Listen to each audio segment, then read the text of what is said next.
Bonjour à tous et bienvenue pour cette nouvelle vidéo. Aujourd'hui, je vais vous montrer comment peindre très simplement une planche d'inspiration botanique sur les plantes des marais. Et je vais démarrer tout de suite en vous montrant comment réaliser le cala des marais. Donc cet arôme sauvage qu'on trouve au bord des étangs. Alors, pour le matériel, rapidement, j'ai utilisé un papier particulier qui est un papier Lamali de fabrication artisanale. C'est un papier qu'on fabrique au Népal, qui est en 100% coton, fabriqué avec des récupérations de vieux t-shirts, enfin de vieux tissus en coton. Donc, vous voyez, il y a beaucoup d'aspérité, beaucoup d'irrégularité sur ce papier. C'est ce qui fait également son charme et j'aime beaucoup les effets de fusion qu'on obtient avec ce papier. Alors, pour commencer, je trace une tige ainsi que le pistil de la fleur avec des petits points. Au niveau des couleurs, j'ai utilisé les couleurs Gansai, ce sont des couleurs japonaises, très faciles à trouver, très peu onéreuses et très agréables à travailler. Et je vais travailler avec deux pinceaux, un pinceau fin. Ici, c'est un Silver Black Velvet 3000S en taille 4. Donc pinceau fin pour les détails et un pinceau à la vie. Ici, c'est un Da Vinci Casaneo en taille 2. Donc j'ai tracé la tige et le pistil avec le pinceau fin. Et avec le pinceau à la vie que je viens mouiller simplement, donc il n'y a pas de peinture dessus, je viens en fait frôler le pistil pour avoir des effets de fusion. Et si c'est pas assez prononcé, je prends un petit peu de peinture vraiment très diluée pour venir mettre un petit peu de couleur et faire ressortir cette fleur qui est d'un blanc vert à l'état naturel. Donc là je termine de faire la fleur et ensuite je vais m'attaquer au feuillage. On n'oublie pas bien sûr de contraster. Donc j'ai mis des parties de cette vidéo en temps réel. Par contre j'ai quand même accéléré certains passages parce que ça risquait vraiment de faire très long et je pense que vous vous seriez ennuyé. Alors je continue avec une feuille et je n'hésite pas, comme vous voyez, à venir... Tant que c'est encore humide, ce papier a la particularité de rester humide longtemps et donc on peut vraiment s'amuser en venant rajouter des couleurs et obtenir comme ça des contrastes, des mélanges. Il est vraiment très amusant à travailler. Voilà, je poursuis, donc là j'accélère un petit peu, je poursuis le feuillage. Je fais une deuxième fleur de la même manière que la première. Pensez toujours à varier les positions en fait, des fleurs, en faire une de face, une de côté, etc. Et aussi faire des tailles différentes. Donc là j'en fais une dans l'autre sens et ensuite je viendrai en rajouter une toute petite au milieu. Voilà, j'ajoute un peu de feuillage. On n'oublie pas de contraster toujours.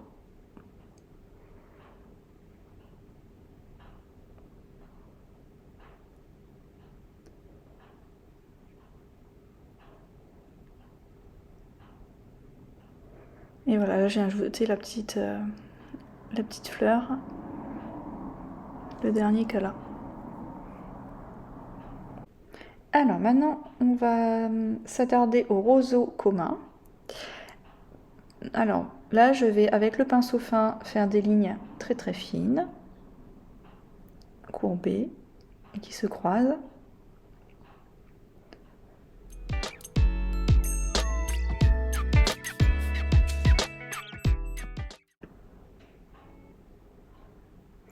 Alors enfin, je vais m'attaquer à la fleur de roseau avec la pointe de mon pinceau.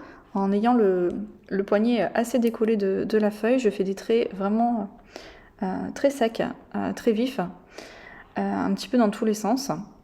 Donc tout d'abord en chargeant bien le pinceau de peinture. Et ensuite, je vais rincer mon pinceau à l'eau claire. Et je vais repasser délicatement sur tous les traits que j'ai tracés pour fondre en fait les traits et donner cet effet de plume au roseau. et c'est des effets fondus.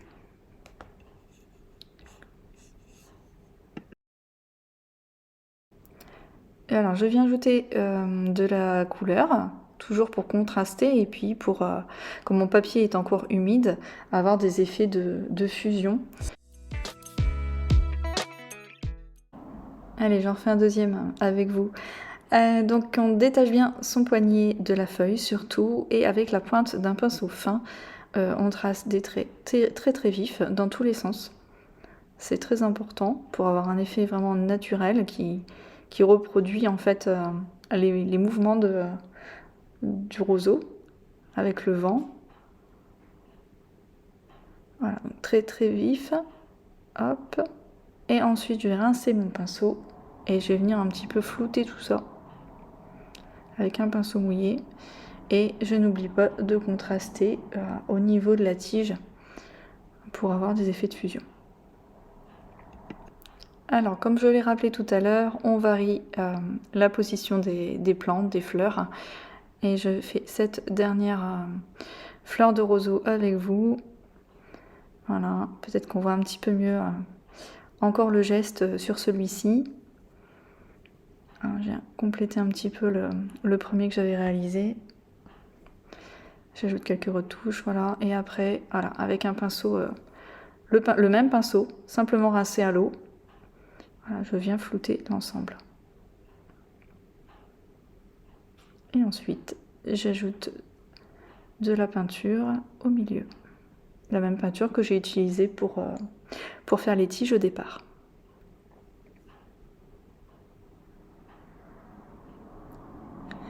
Voilà. Ensuite, on va ajouter du feuillage après avoir terminé les fleurs.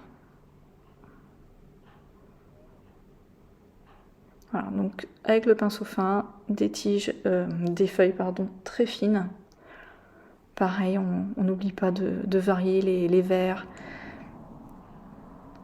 pour donner un peu de profondeur et que ce soit moins ennuyeux aussi. Alors ensuite, troisième fleur, la jacinthe d'eau. Alors la jacinthe d'eau, on n'hésite pas à avoir le poignet très souple et à faire de jolies courbes. C'est une plante assez amusante,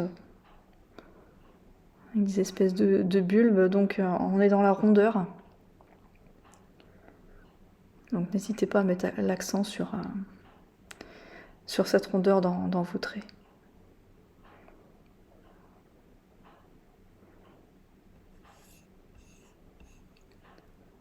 Donc là, je ne peux pas trop accélérer la vidéo puisqu'il faut vraiment que vous compreniez la forme de la plante. En fait, c'est ça qui est vraiment important, c'est d'observer comment la plante est constituée et réussir à reproduire les formes. Après, au niveau des couleurs, c'est vraiment de l'amusement. Il n'y a pas vraiment besoin de cours particuliers pour cette partie-là.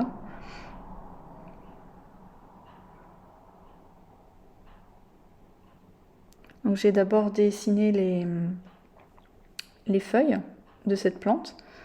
Je viendrai faire la fleur juste après.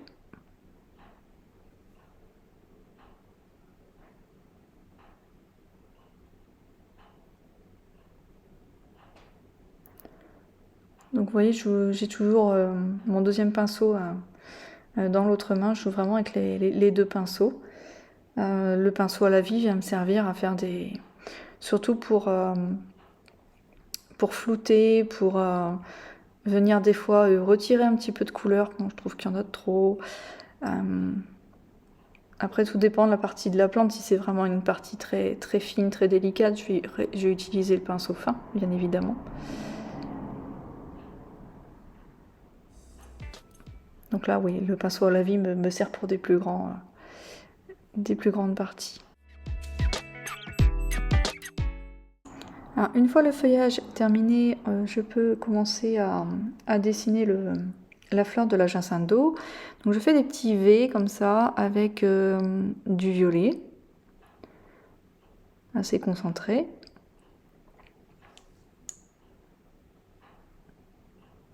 Et ensuite, je mouille mon pinceau, je trempe simplement dans mon bocal et je viens flouter l'ensemble.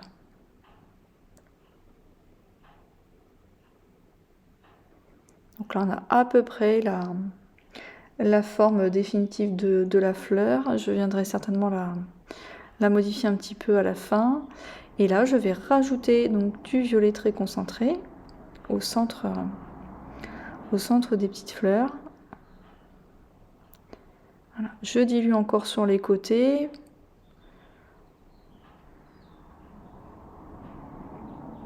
Et ensuite, j'ajoute un petit peu de contraste sur le feuillage. J'ai encore travaillé ma fleur.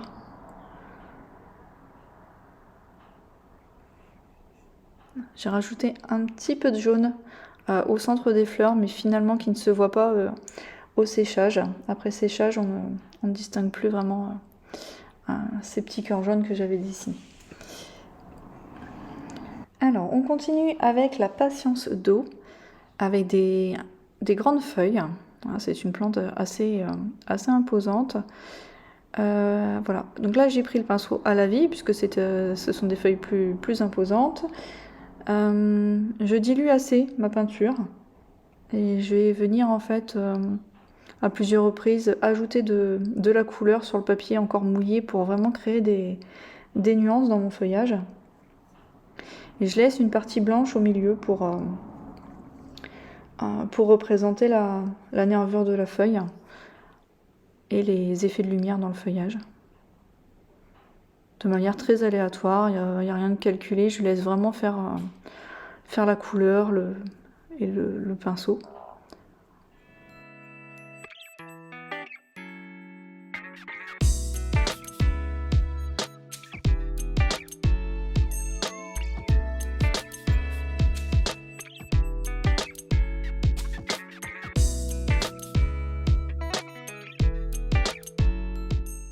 Alors j'ajoute encore quelques feuilles. Ici j'ai contrasté avec du marron. C'est une plante qui a des reflets un petit peu rouge-marron dans le feuillage et qu'on retrouve aussi dans la fleur. Donc je n'hésite pas à jouer avec ces couleurs-là.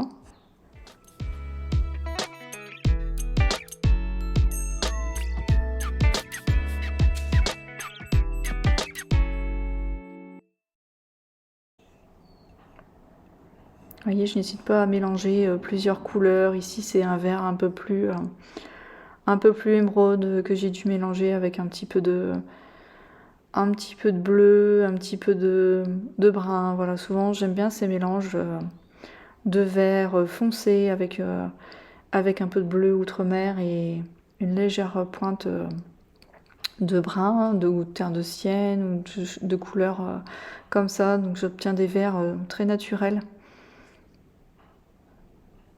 Et pour donner un peu de lumière, j'utilise beaucoup un vert jaune, un vert très très lumineux.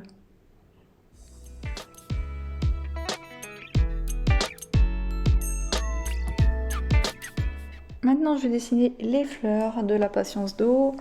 Donc je vais tracer 2 tiges, une dans le milieu et une un peu plus sur la droite. Voilà, il y aura même une 3e en fait qui sera cachée un petit peu par la 2e, un petit peu en arrière-plan. Voilà. Et toujours donc là, j'ai repris le pinceau fin et avec la pointe du pinceau, je viens dessiner comme ça. Je donne de petites touches en fait sur le papier et voilà, ça vient donner une impression de fleur. Et je m'amuse avec la dilution. Je trempe mon pinceau dans l'eau sans remettre de couleur et voilà, je viens appliquer cette eau sur le papier. Donc du coup, ça fait la peinture qui est en fait déjà sur le papier vient se fondre dans l'eau. Donc c'est ça qui crée des effets de fusion aussi. Je viens rajouter un petit peu de vert justement pour que ça fusionne, ça se mélange et obtenir ces effets fondus. Ces mélanges de couleurs. qu'on aime bien l'aquarelle. Alors, cinquième et dernière plante, la renouée amphibie. Donc, on termine avec celle-ci. Elle a un feuillage très arrondi, très ovale. Voilà, c'est dessiner des ovales de différentes tailles, de différentes couleurs, avec des tiges à peu près de la même couleur que la patience d'eau. Donc, c'est un mélange de marron, donc terre d'ombre ou terre de sienne brûlée, avec une légère pointe de rouge que je rajoute dedans. Voilà, je profite que ce soit encore humide justement pour venir toucher les feuilles et que ça fusionne. Ensuite, je viens dessiner les tiges des fleurs. C'est une plante très intéressante par sa forme aussi, ses couleurs. Le rose des fleurs est très très joli. Donc là, je vais reprendre le pinceau fin. Autant voilà, j'ai dessiné le feuillage avec mon pinceau à la vie, et là je reprends le pinceau fin pour la tige et la fleur. Voilà, juste des petits traits, comme ça, une succession de petits traits. Donc avec un rose.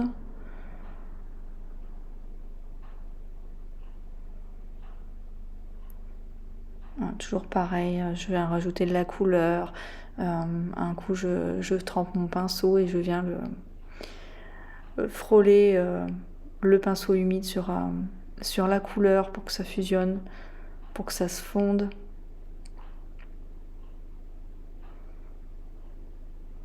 Ici, comme je voulais que ça fusionne plus, j'ai utilisé le pinceau plus gros, le pinceau à la vie.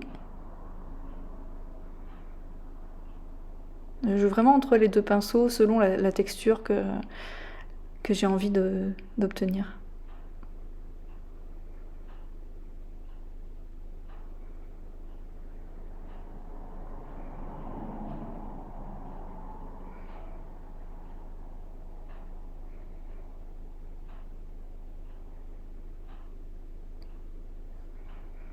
Alors, je continue à travailler mes fleurs.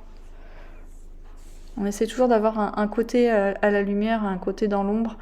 Même dans des versions loose comme celle-ci, on essaie toujours d'avoir un côté plus clair que l'autre, justement pour, même si ce n'est pas défini, si ce n'est pas très précis, avoir quand même une impression de volume qui donne un peu vie au dessin. Voilà, j'ajoute encore là du contraste, j'ai rajouté des feuilles plus floues, plus pâles pour justement donner des effets de profondeur à mon dessin. Et voilà, donc ma planche est terminée. Vous voyez, elle a séché, donc les couleurs ont beaucoup pâli. Et c'est un problème qu'on retrouve souvent à l'aquarelle. Voilà, les couleurs s'affadissent énormément au séchage et surtout avec ce papier. Donc ça donne un effet un petit peu délavé que j'aime beaucoup. Donc pour terminer, je trace quelques traits au crayon, puis au feutre, je viens noter le nom des plantes. Voilà, après ça, ce n'est pas obligatoire, vous faites comme vous le souhaitez. Et voilà, ma planche est terminée, j'espère que ça vous a plu. Alors n'hésitez pas à liker cette vidéo et à commenter, et surtout abonnez-vous à ma chaîne. Allez, à bientôt!